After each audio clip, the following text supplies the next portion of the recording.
తెలంగాణ రాష్ట్రం ఎప్పుడు ఏర్పడింది?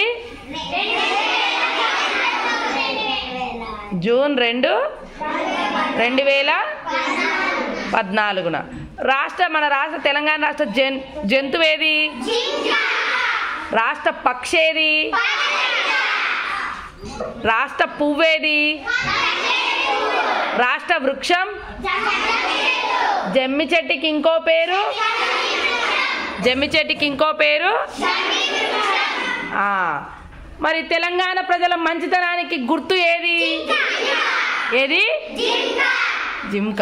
మనం ఏ పక్షిని చూస్తే శుభసూచకంగా భావిస్తాం? ఏ పక్షి? Very good. మరి పసుపచ్చగా కలకలలాడుతూ ప్రకృతికి అందం తెచ్చే పువ్వేది? తంగేడు పువ్వును దేనికైనా వాడతామా మనము? దేనికి? బతుకమ్మని పేర్చడానికి వాడతాం.